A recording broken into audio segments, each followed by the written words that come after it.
सरदार वल्लभ भाई पटेल, जिन्होंने इंडिया को यूनाइट किया था, 565 प्रिंसली स्टेट्स को इंडियन टेरिटरी में मर्ज किया था, एक इंडियन यूनियन बनाया था। आज उनके बारे में जानेंगे और ये भी जानेंगे कि उन्होंने इस प्रोसेस को कैसे निभाया, और साथ ही साथ ये भी जानेंगे कि किस तरह से गवर्नमेंट का अप्रोच था in uniting India. Hey guys, this is Roshan and welcome back to your own YouTube channel Roshanpedia the deep knowledge university में। तो चलिए टॉपिक को स्टार्ट करते हैं।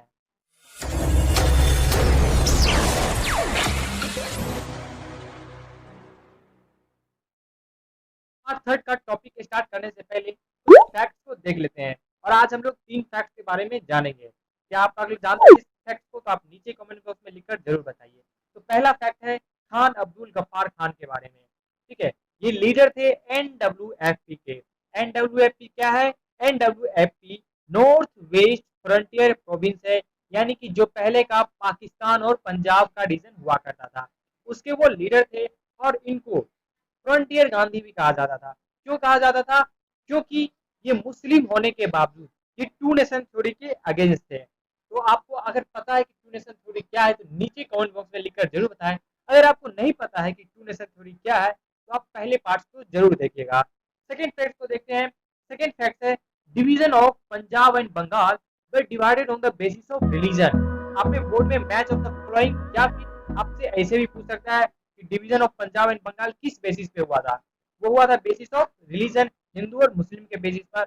और ये भी आपसे पूछ सकता है बोर्ड में, ये कौन सा ऐसा स्टेट था इंडिया का, 2 स्टेट्स का नाम बताइए जो सबसे ज्यादा तबाह हुआ था, बर्बाद हुआ था। तो वो दोनों था Punjab and Bengal. They turn out to be the gravest tragedy of partition. And coming to the third fact, 1951 में, ठीक है, 1951 में सिर्फ 12% मुस्लिम पॉपुलेशन था इंडिया में। और आप लोग को बताना है कमेंट बॉक्स में कि अभी प्रेजेंट कितना मुस्लिम पॉपुलेशन है इंडिया में। चलते हैं आज के टॉपिक के ऊपर।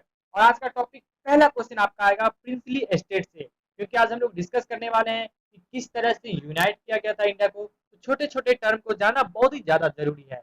तो पहले देखते हैं कि प्रिंसली स्टेट, प्रिंसली स्टेट्स है क्या? वैसा टेरिटरी, ठीक है, वैसा टेरिटरी इंडिया का जहाँ पे रूल तो राजा का था, प्रिंसेस का था, लेकिन वो लोग किस चीज को एक्सेप्ट कर लेते? ब्रिटिश सुप्रीमेसी को। इसलिए एक्सेप्ट किए थे क्योंकि उनको इन रिटर्न क्या मिल रहा था? सम फॉर्म ऑफ पावर, ताकि वो कंट्रोल कर सके अपने इंटरनल अफेयर्स को। तो ऐसे ही टेरिटरी को क्या कहते हैं? Princely state.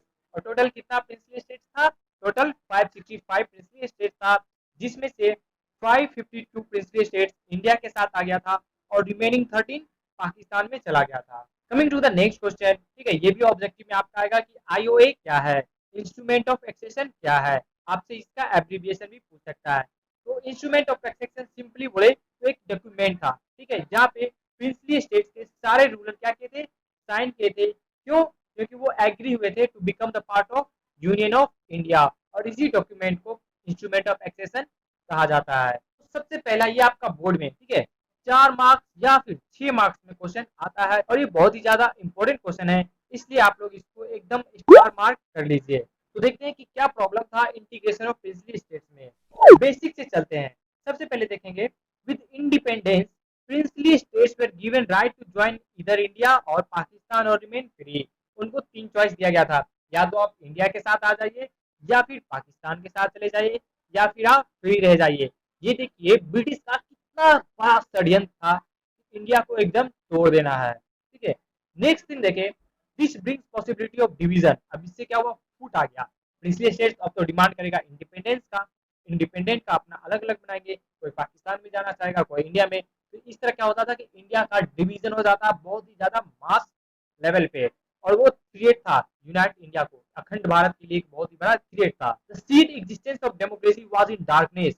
और जो डेमोक्रेसी एग्जिस्ट था, ठीक है, जो पहले से डेमोक्रेसी था और जो लाना भी था आफ्टर इंडिपेंडेंस, वो बहुत ही ज्यादा क्या चल गया था? खतरे में चला गया था। Because they were unwilling to give democratic rights to the people.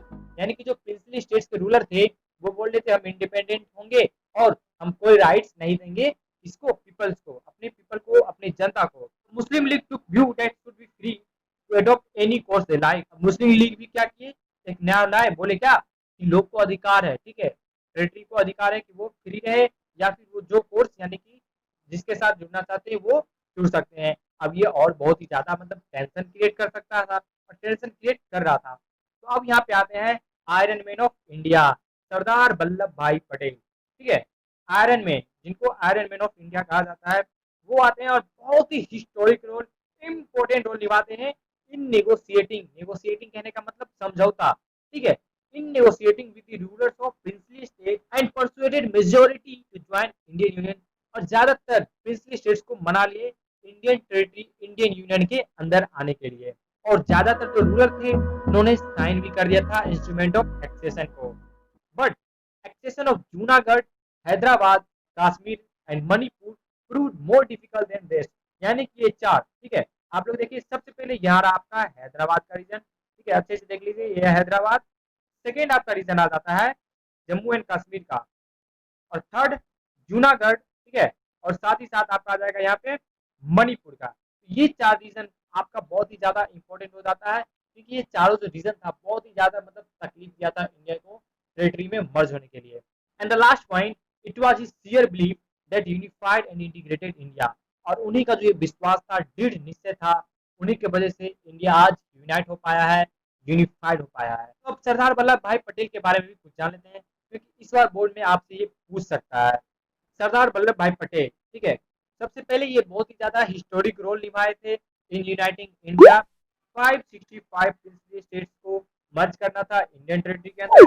इन्हें आयरन मैन ऑफ इंडिया भी कहा जाता है, और साथ ही साथ इन्हें एनसीआर कहा जाता है। ठीक है, एनसीआर यानी कि सबसे पहले नेशनलिस्ट। ठीक है, नेशनलिस्ट तो कहेंगे ही। दूसरा आपका क्या आएगा, कैटलिस्ट।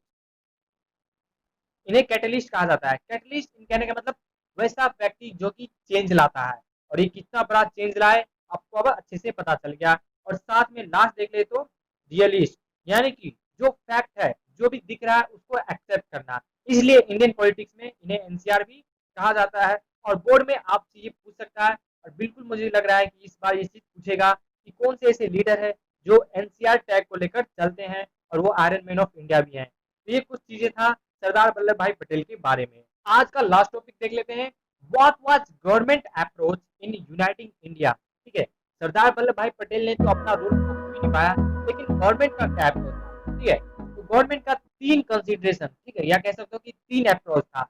वो तीनों अप्रोच को हम लोग अच्छे से देखते हैं।